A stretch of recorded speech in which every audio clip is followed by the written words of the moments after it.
감사합니다.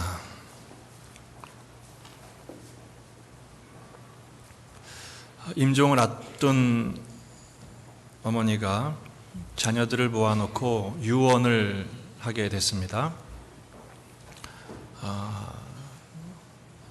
자녀들에게 우애 있게 살아라, 또 남겨줄 것은 이런 것들이다, 다 얘기해놓고 마지막으로 나의 무덤은 이곳에 준비해 줬으면 좋겠다라고 말씀을 하는 거예요. 자녀들이 그런 무덤을 양지 바른 곳에 해드려야 되나, 아니면 먼저 가신 아버님 옆에 해드려야 되나, 이런 생각을 했어요.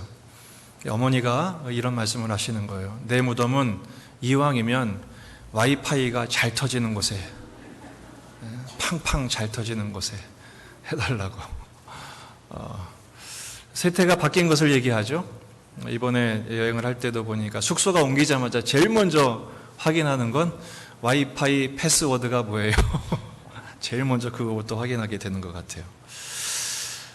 오늘 참으로 오랜만에 사도행전을 다시 묵상하게 됐습니다. 오늘 12장이 지난 12월 첫째 주일 이후로 2달 만에 사도행전 말씀을 이어서 우리가 묵상하려고 합니다.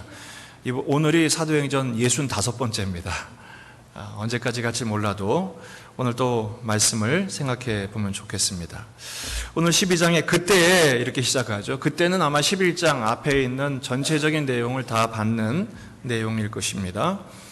예루살렘 교회가 계속해서 부흥을 했죠. 성령 강림의 역사가 일어나고, 하지만 시련의 시기도 만만치 않았습니다. 스데반 집사님의 순교를 하면서부터 공식적인 박해가 시작되었고, 또 얼마 되지 않아 큰 흉년으로 인해서 교회가 어려움을 겪게 되었지만, 바나바와 사울의 손을 통해서 또 부조도 받게 되는 위로도 얻을 수 있었습니다. 그런 와중에 그때에 정권이 교회를 핍박하는 일이 시작된 것입니다. 헤롯 왕이 손을 들어 교회 중에서 몇 사람을 해하려 하여 요한의 형제 야고보를 칼로 죽이니, 느닷없이 교회의 지도자인 야고보 목사님이 참수형을 당하게 됩니다. 여기 나오는 헤롯 왕은 예수님 때의 헤롯 왕은 아닙니다. 그의 손자쯤 됩니다. 헤롯 아그리파 1세인데요. 여러분 아시는 것처럼 헤롯은 정통 유대인은 아닙니다. 이름의 주신이죠. 그러다 보니까 유대인들의 환심을 사는 데는 실패했어요. 로마의 정부로부터 왕의 권력은 인정받았지만 백성들의 마음을 사로잡기 위해서 고심하던 중에 절호의 찬스가 온 거죠. 유대인들에게 있어서 기독교인들은 눈의 가시 같은 존재였습니다. 이단이라고 생각했으니까요. 그러니까 그 교회의 리더인 야고보를 참수하자마자 그 반응이 너무 좋은 거예요. 인지도가 쭉쭉쭉 올라가고요. 지지도가 올라가고, 특별히 지도층에서는 너무너무 박수를 치며 좋아하는 거예요. 헤롯이 때는 찬스다 그러면서 베드로도 체포를 합니다. 그래서 그 베드로도 죽이려고 하는데, 마침 그때가 무교절이에요. 6월절이 곧 다가오니까 그때는 피를 볼 수 없어서 잠시 지금 가둬두고 있는 상태입니다. 교회로서는 엄청난 위기가 온 거죠. 야고보 사도의 순교도 충격적인 것뿐 아니라, 물론 평신도로서는 스데반 집사님이 첫 번째 순교자지만 지금 야고보 목사님도 순교를 하게 됐으니까 교회로서는 굉장한 충격과 슬픔에 담긴 데다가 수제자였던 베드로마저도 지금 투옥된 상태입니다. 위기에 처한 것이죠. 여러분, 오늘 우리는 이 위기에 처한 교회가 어떻게 이 위기를 대처했는지를 주목해 볼 필요가 있습니다. 왜냐하면 지금 전 세계적으로 우리도 위기를 맞이했잖아요. 이렇게 창궐할 줄은 몰랐어요. 이렇게 안 잡힐 줄은 몰랐어요. 점점점 확산이 될 뿐 아니라 이 방법이 없는 거예요. 백신이 없으니까요. 약이 없으니까요. 그저 방역하는 데만 집중할 뿐입니다. 이런 위기가 있을 때마다 우리는 어떻게 해야 하는가? 이 전염병 문제가 경제적인 실제적인 피부로 와닿는 문제로 이렇게 올 줄은 몰랐어요. 막 그냥 매장들이 문을 닫고 공장이 멈추고 정말 이런 난리가 난리구나 라는 걸 절감할 정도입니다. 우리 인생이 그렇지 않습니까? 교회적으로도 그렇고 다들 위기가 닥칠 때마다 문제의식을 느낄 때마다 우리는 도대체 어떻게 해야 하는가? 더구나 우린 그리스도인이니까 세상과 다른 하나님께서 성경을 통해서 말씀하시는 대처법을 익히 사용할 줄 알아야 할 것입니다. 오늘 말씀은 그래서 그런 상황에서 단순하면서도 매우 중요한 교훈을 줍니다. 첫 번째로 생각할 것은 교회가 그 위기 앞에서 교회가 기도했다는 것입니다. 5절 말씀입니다. 이에 베드로는 옥에 갇혔고 교회는 그를 위하여 간절히 하나님께 뭐 하더라? 기도하더라. 야고보 사도는 순교를 당했습니다. 베드로 사도는 지금 투옥되어서 언제 죽을지 모릅니다. 아마도 이 절기 기간이 끝나자마자 많은 사람들 앞에서 가장 예루살렘에 사람이 많이 모여있는, 보통 절기 때는 200만 이상이 운집하니까 그 사람 앞에서 참수를 시킬 것이 분명합니다. 여러분, 예루살렘 교회에 힘이 닿는 사람이 있었을까요? 없었을까요? 아무래도 없지는 않았을 것입니다. 왜 그렇습니까? 그래도 예루살렘 교회는 수만 명까지 모이는 교회로 성장한 적이 있었으니까요. 아는 사람도 있었을 것이고 또 여러 가지 방법이 왜 없었겠습니까? 그런데 성경을 보면 그들이 지인을 동원했다든지 공권력에게 선을 댔다든지 정치적인 해법을 찾았다든지 아니면 베드로 사도를 구출하기 위해 특공대를 조직했다든지 이런 내용이 전혀 나오지 않습니다. 할 수 있었지만 하지를 않습니다. 오직 뭐에만 집중합니까? 교회가 뭐 하더라? 기도하더라. 어떻게 보면 기도합시다 라는 말이 제일 무력하고 무대책처럼 보일 수 있습니다. 하지만요, 교회는 할 수 있는 것이 있어도 기도부터 시작해야 합니다. 왜 그렇습니까? 교회의 주권자는 하나님이십니다. 우리의 구원자도 하나님이십니다. 온 세계의 통치자도 하나님이심을 믿으시기를 바랍니다. 특별히 사방이 막혀 있을수록 우리는 깨달아야 되겠습니다. 하늘은 언제나 열려 있다는 사실을. 왜 하나님의 사방을 막으실까요? 하늘이 열려 있다는 것을 깨닫게 하시는 것입니다. 요즘 어디 다닐 수도 없잖아요. 그렇잖아요? 뭐 어디를 가겠어요? 누가 한번 지나가면 다 문 닫아버리는데 또 어떻게 될지 모르니까 다 나가지 못하잖아요. 기회입니다. 하늘의 하나님을 만나볼 기회로 삼으시기를 주의 이름으로 축원합니다. 더군다나 교회는 이럴 때일수록 기도해야 합니다. 지금이 바로 교회가 기도할 때입니다. 왜 그렇습니까? 우리는 하나님의 백성인 까닭입니다. 왜 그렇습니까? 우리의 통치자는 하나님이시기 때문에 그렇습니다. 구약 성경을 보게 되면 국가적인 위기를 당했을 때 그 왕이 지혜롭게 대처하는 장면을 소개한 장면이 있습니다. 역대하 20장입니다. 이스라엘 백성들을 지속적으로 괴롭혔던 민족이 있었는데 바로 암몬과 모압 족속이었어요. 각각이 덤벼도 힘든데 이들이 동맹을 합니다. 연합군을 형성을 해요. 그리고 또 다른 마온 족속과 함께 여호사밧을 공격하는 거예요. 방법이 없었어요. 왜냐하면 이때는 국력이 매우 약했을 때입니다. 그때 왕이었던 여호사밧이 몹시 두려웠습니다. 그때 한 일이 뭡니까? 3절 4절 여호사밧이 두려워하여 여호와께로 낯을 향하여 뭐하고? 간구하고 온 유다 백성에게 금식하라 공포하며 유다 사람이 여호와께 도우심을 구하려 하여 유다 모든 성읍에서 모여와서 여호와께 무엇을 하더라? 간구하더라. 왕만 하나님 앞에 설 뿐 아니라 모든 백성을 집합을 시킵니다. 거기에는 남자들뿐 아니라 여자들, 아내, 자녀, 어린아이와 함께 다 같이 모여서 하나님 앞에 섭니다. 왜 그렇습니까? 인간적인 방법이 없으니까요. 여러분, 인간적인 방법이 없을수록 우리에겐 기회입니다. 어떤 기회입니까? 하나님을 바라볼 기회입니다. 하나님의 응답을 체험할 기회입니다.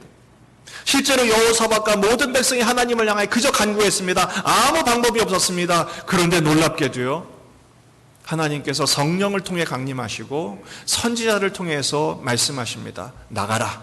그런데 어떻게 나가느냐? 칼과 창으로 나가지 말고 찬양대를 앞세워라. 실제로 찬양대가 앞서 나가는. 우리 교회로 말하면 찬양대가 맨 앞장에 서는 거예요. 지금 입은 이 가운은 갑옷입니다. 영적인 갑옷입니다. 그리고 뭐 합니까? 찬양을 합니다. 여러분, 찬양은 곡조 있는 기도입니다. 찬양대가 한 일이 뭐예요? 하나님께 기도한 것입니다. 왕도 하나님을 향해 기도합니다. 모든 백성도 하나님께 기도합니다. 찬양대가 앞장서서 이 기도를 인도합니다. 어떻게 됩니까? 하나님께서 하나님의 군대를 동원하십니다. 복병을 두어 그들을 쓰러뜨리십니다. 그리고 그곳을 불화가 골짜기, 불화가 뭐냐? 송축, 찬양의 골짜기가 되게 하신 것입니다. 한 번은 다급하게 전화가 온 적이 있었습니다. 매우 가정에 큰 위기가 도래한 것을 직감할 수 있었습니다. 그래서 제 아내와 함께 또 그 소식을 알린 권사님과 함께 신방을 했습니다. 방법이 없어요. 보니까 정말로 제가 생각해도 도대체 더 이상 살 수가 없는 상황이 돼버린 거예요. 이렇게 앞뒤가 꽉 막힐 수가 있을까 싶을 만큼 답답했습니다. 저도 답답했습니다. 제가 할 수 있는 일이 뭡니까? 사람을 동원할 수도 없고 방법을 해결할 수도 없고, 그래서 제가 한 건 뭐냐면 기도했습니다. 기도합시다. 기도합시다. 그리고 말씀을 읽었습니다. 찬송을 했습니다. 그리고 기도했습니다. 눈물로 기도했습니다. 다 같이 기도했습니다. 하나님, 방법이 없습니다. 주님만 바라봅니다. 시편을 읽으면서 그 시편의 내용대로 그대로 기도했습니다. 하나님, 우리는 가난하고 궁핍합니다. 하나님, 우리에게 은혜를 베풀어 주세요. 이 가정에 은혜를 베풀어 주세요.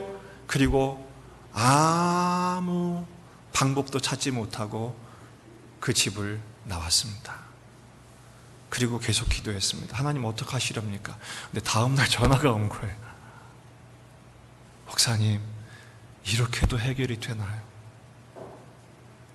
전화 몇 군데에서 전화가 오는데, 예기치 못한 데서 전화가 오는데 하나씩 하나님이 손을 대기 시작하신. 여러분, 개인의 기도도 응답하신 하나님, 우리가 함께 모여 공동체가 기도할 때 하나님은 절대로 외면하지 않으시고 응답하실 줄로 믿습니다. 여러분, 교회를 생각해도 마찬가지입니다. 다들 그렇게 말합니다. 우리 교회는 문제가 많아. 문제 많습니다. 여러분, 왜 그렇습니까? 세상에서 제일 죄인이 많이 교회 모인 데가 어딥니까? 교회잖아요. 다 우리가 죄인이라고 그러잖아요. 심지어는 교도소보다 죄인이 많은 데가 교회래요. 우리는 영적인 죄까지도 얘기하니까요. 카운트하니까요. 문제가 많은 거 사실입니다. 하지만 문제가 많다고 말하지 말고 기도 제목으로 삼으십시다. 지금 가정마다, 특별히 이 나라가, 전 세계가 위기 상황에 놓여 있습니다. 지금 우리는 위기라고 말하지 말고 기도 제목으로 삼으십시다.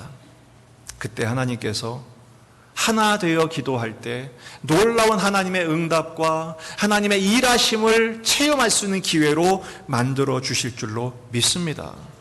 지금 예루살렘 교회가 모여서 한 일이 뭡니까? 이 위기 상황에 모여서 기도했다고 그랬습니다. 왜 그들은 인간적인 방법을 동원하기 전에 기도부터 시작했을까요? 그들은 이미 체험한 적이 있습니다. 언제요? 1장에서. 그토록 따랐던 예수님, 부활하신 예수님을 만나고 얼마나 기뻤고 얼마나 소망이 가득했겠어요? 근데 그 예수님이 얼마 되지 않아서 승천해 버리셨어요. 가버리셨어요. 그때 교회가 할 수 있는 일은 마가의 다락방에 모여서 기도하는 일밖에 없었습니다. 더군다나 그들의 수는 완전히 줄어들었어요. 예수님 승천하실 때 500명이나 있었는데 그 다락방에 모인 사람이 몇 명뿐이었어요? 120명밖에 안 됐어요. 상당히 많이 가버린 거예요. 맥이 빠졌을 것입니다. 하지만 그들은 뭐 했습니까? 기도했습니다. 얼마나 남았냐가 중요하지 않습니다. 얼마나 많이 모였냐가 중요하지 않습니다. 그들이 모여 기도했다는 것입니다. 사도행전 1장 14절 말씀. 여자들과 예수의 어머니 마리아와 예수의 아우들과 더불어 마음을 같이하여 오로지 뭐에 힘쓰더라? 기도에 힘쓰더라. 오로지 기도에 힘쓰더라. 제가 그 마가의 다락방으로 추정된 곳에 가봤더니요, 아마 우리 교회 본당의 4분의 1쯤 될까요? 좁은 곳입니다. 거기에 120명이 그 더운 날씨에 모여가지고 기도했다는 것은 땀 냄새, 눈물 냄새, 사람 냄새 얼마나 답답했어요. 그러나 그들이 하나님 앞에 간절히 기도했을 때 하나님께서 놀라운 역사를 보이세요. 그리고 그 말씀 뒤에 순서대로 말씀드릴게요. 가룟 유다는 나가서 자살을 해버렸고 그 빈자리는 마띠아를 통해 채움을 받았으며, 그리고 하나님께서 특별히 2장으로 넘어가 오순절 성령 강림의 역사가 일어나 그 와중에도 하나님께서 교회를 왕성하게 세워 가십니다. 위기에도 불구하고요. 오늘 12장의 위기를 당했지만 끝장을 보게 되면 12장 뒷부분에 하나님의 말씀은 오히려 흥왕하여 더하더라 그랬어요. 그런 위기 가운데서도 하나님께 부르짖는 가운데 기도를 통하여 응답하사 하나님의 역사가 절대로 방해받지 않도록 하나님은 역사하신다는 사실. 특별히 교회가 기도한 제목이 뭡니까? 15절을 보면 교회는 그를 위하여 간절히 하나님께 기도하더라. 누구를 위해 기도했다고요? 그를 위하여. 이 그가 누굽니까? 감옥에 갇힌 베드로를 위해 기도했을 것입니다. 베드로를 위해 어떻게 기도했을까? 구출해달라고, 탈옥하게 해달라고. 이미 5장에서도 사도들이 감옥에 갇혔지만 천사가 딱 구출시킨 적이 있잖아요. 이번에도 그렇게 해주십시오. 어땠을까요? 어떤 기도였을까요? 그 기도 제목은 다음 주에 나누도록 하고요. 중요한 것은 교회가 누구를 위해 기도했다는 거예요. 지도자를 위해 기도했다는 것입니다. 갇힌 지도자를 위해서, 위기에 처한 지도자를 위해서 기도했다는 것입니다. 사랑하는 성도 여러분, 건강한 가정은 어떻게 시작될까요? 건강한 가장에서 시작됩니다. 건강하고 화목한 가정은 그 가정에 대한 존중과 사랑과 격려와 그리고 서로 신뢰하는 관계가 될 때 그 가정이 건강하고 행복한 가정이 되는 것입니다. 교회도 다르지 않습니다. 교회도 지도자에 대한 존중과 신뢰와 사랑과 격려의 관계로 서로 연결될 때 그 교회가 건강한 교회가 되는 것입니다. 반면에 사탄의 공격 대상 1호가 누군지 아십니까? 최고의 사탄의 공격 타겟, 바로 목회자입니다. 한때 신천지가 산옮기기 전략으로 교회를 통째로 자기들의 수하에 들어가게 만드는 전략이 있었잖아요. 한국교회가 깜짝 놀란 적이 있었는데 그 전략의 가장 중요한 게 뭔지 아십니까? 목회자를 쓰러뜨리는 것입니다. 당회를 무너뜨리는 것입니다. 지도력을 무력화시키는 것입니다. 그래서 교회를 통째로 삼켜버리는 것입니다.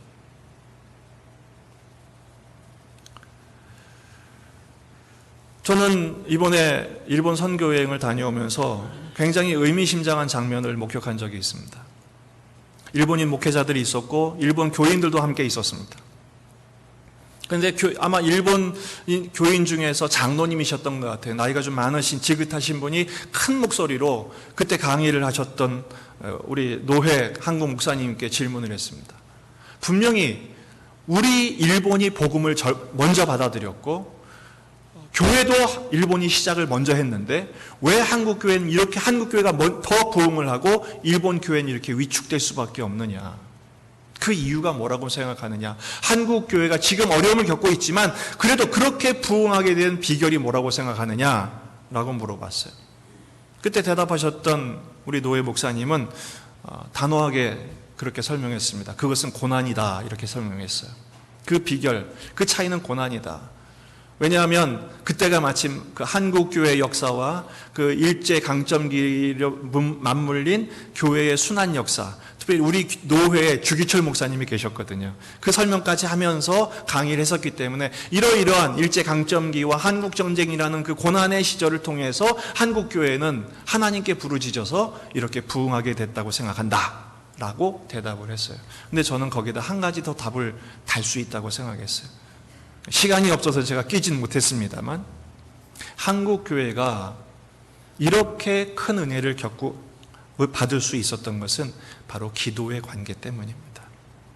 그 고난을 통해 하나님을 바라보았지만 하나님을 향한 기도일 뿐 아니라 서로를 위한 기도의 관계였어요.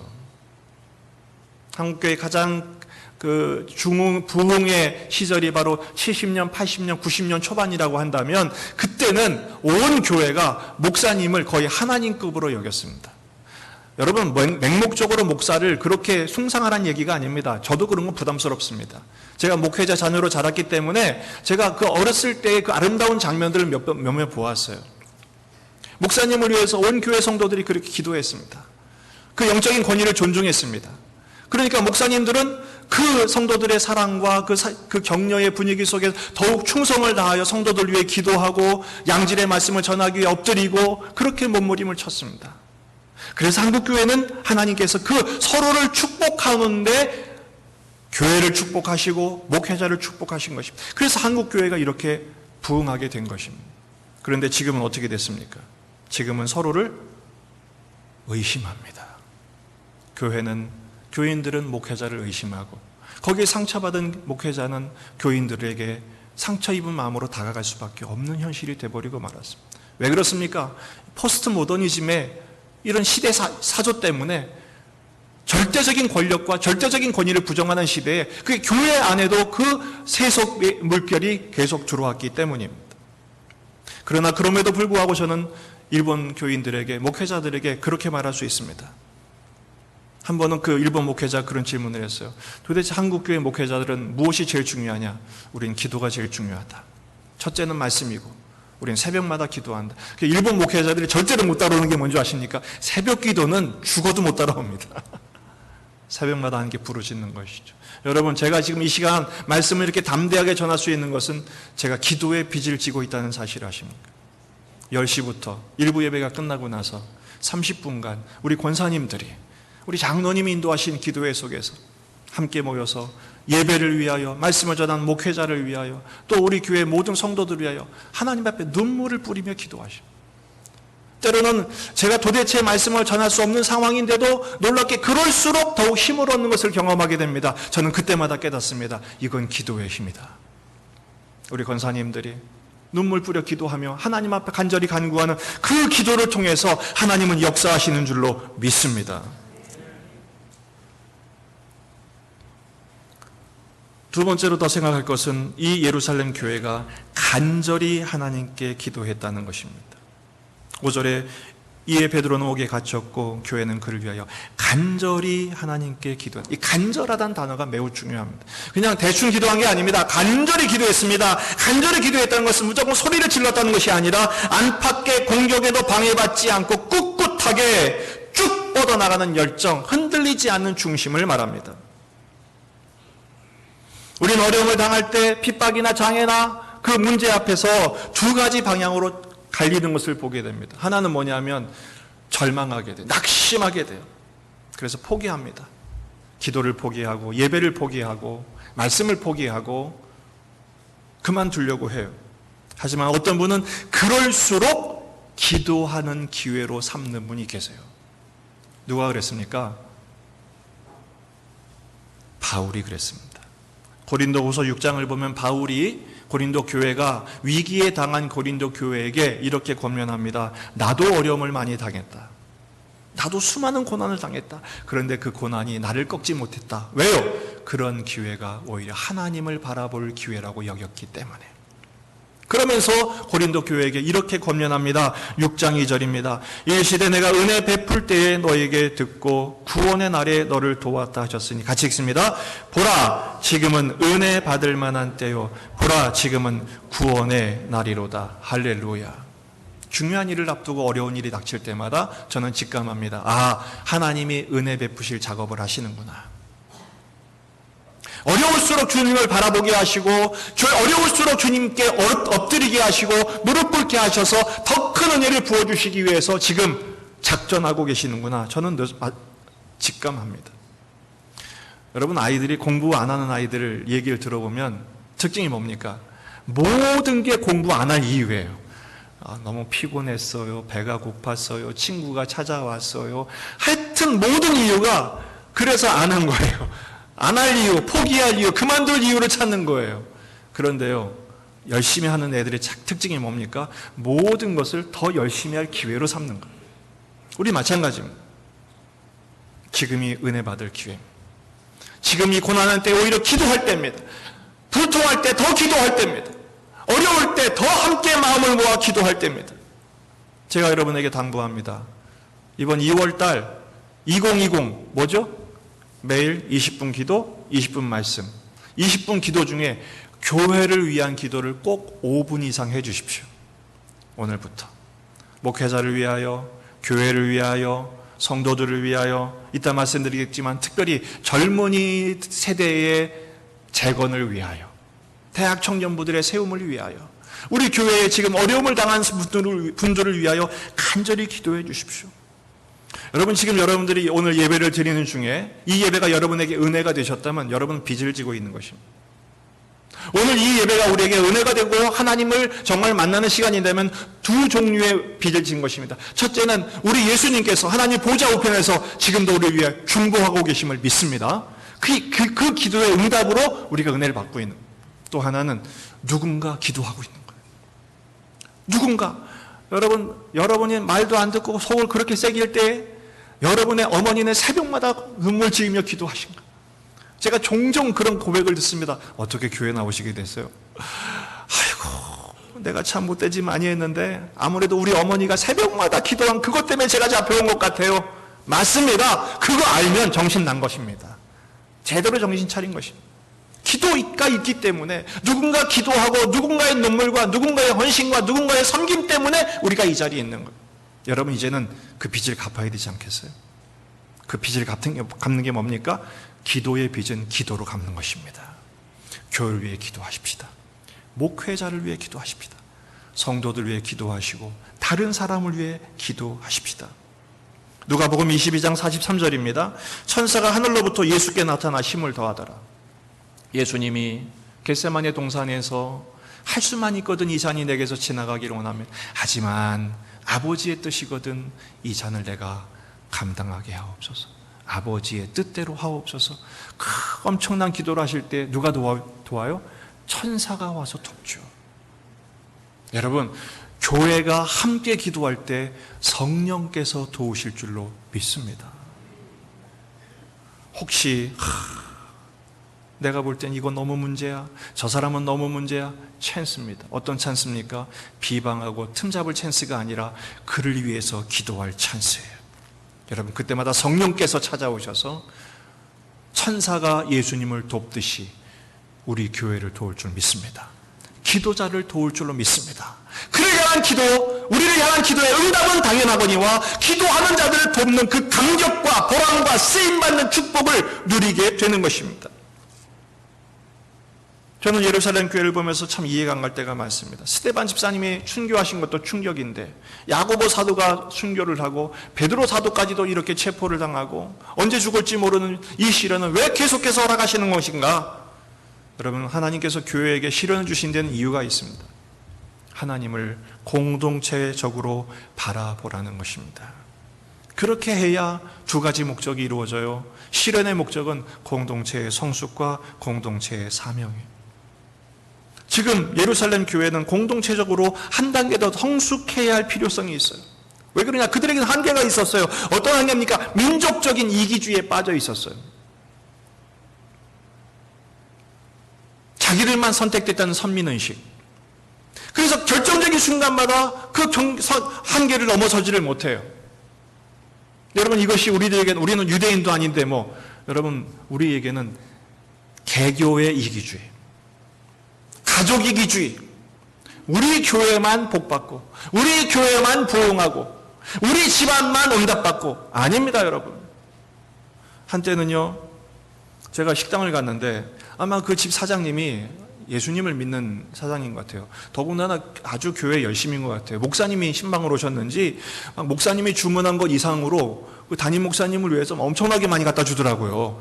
이것도 드시고 저것도 드시고, 더 옆에서 앉아가지고 나도 목사인데 나는 주문한 것 이상 안 주더라고요. 그래서 제가 당부하잖아요. 혹시 우리 교회 식당 하시는 분이 계시면 남의 교회 목사님이 오시면 저한테 대접하듯이 해주십시오. 서로 나눌 수 있어야 됩니다. 서로 베풀 수 있어야 됩니다. 지금 예루살렘 교회는 자기들만 아는 상태였어요. 그때마다 하나님께서 강권적인 흩으심을 통해서 스데반의 죽음을 통해 사마리아로 확장하게 하시고, 지금 이 야고보 다소의 순교와 베드로 사도의 투옥과 이 위기를 통해서 이제 전 세계 땅 끝까지 복음을 전하는 도구로 사용하시도록 그를 자라나게 하시는 거죠. 여러분, 우리가 아이들이 다 컸다 할 때가 언제입니까? 지 입에만 넣을 줄 알다가 엄마에게도 넣어주고 아빠에게도 넣어주고 친구들에게 넣어줄 때 아유 다 컸다 참 잘했다 그렇게 되지 않아요? 여러분, 우리 교회가 이 지역을 생각하고 이 시대를 생각하고 민족을 생각하고 세계를 생각하는 수준으로 성장하게 될 수 있기를 주의 이름으로 축원합니다. 고난이라는 과정을 통해서 그런 자라남이 있는 것입니다. 두 번째는 공동체의 사명이죠. 어떤 사명입니까? 이젠 우리가 경계를 넘어서야 합니다. 우리가 그 어떤 선을 넘어서야. 예루살렘 이 사도행전의 가장 중요한 요절이 뭡니까? 오직 성령이 너에게 임하시면 너희가 뭘 받고? 권능을 받고. 처음에는 예루살렘, 그 다음에 온 유대, 그 다음에 사마리아, 그 다음 어디까지요? 땅끝까지. 실제로 이 12장 이후에 13장에서 안디옥 교회를 통해서 이 복음이 전 세계를 향해 선포되는 과정이 나타나요. 하나님 이스라엘 백성들을 애굽의 노예 오합지졸로 멈추기를 원치 않으셨어요. 그들을 끄집어내셔서 결국 뭐가 되게 하십니까? 40년 광야 여정을 통해 여호와의 군대로 만드세요. 하나님 나라의 군대로 만드세요. 하나님 나라의 그 능력을 전 세계에 선포하는 제사장 나라로 삼기를 원하신 것입니다. 마찬가지입니다. 우리 예수중앙교회도요, 이 불같은 시련들을 통해서 지금의 오늘의 고난과 어려움을 통해서 우리도 지난날 참 어려움을 많이 겪었잖아요. 그 과정들을 통해서 하나님 우리 정금같이 연단되게 하시고 우리 교회만이 아니라 이 지역과 이 민족과 이 시대의 세계를 향하여 하나님의 복음을 선포하는 도구로 사용하실 날이 올 줄로 믿습니다. 정말 지금은 기도할 때입니다. 전 세계에 지금 전염병이 창궐하고 잡히지가 않고 방법이 없고 그것 때문에 지금 모든 경제는 가라앉고 다들 사람들의 마음이 어둡고 무거운 이 상태에서 우리는 어떡하나? 뭘 어떻게 해요? 따라합시다. 지금은 기도할 때다. 그렇습니다. 마음을 모아 기도할 때입니다. 아까 와이파이 얘기로 시작했죠. 우리 교회가 이 시대의 와이파이가 되어야 합니다. 하나님께로 직통하는 와이파이가 되어야 합니다. 하나님을 향한 시온의 대로가 열리는 그 기점이 되게 해야 합니다. 기도할 때 응답하시는 모습을 나타내 보이면서 복음의 능력을 선포하는 것이죠. 이 시간 우리가 함께 찬양하며 기도하기로 합니다.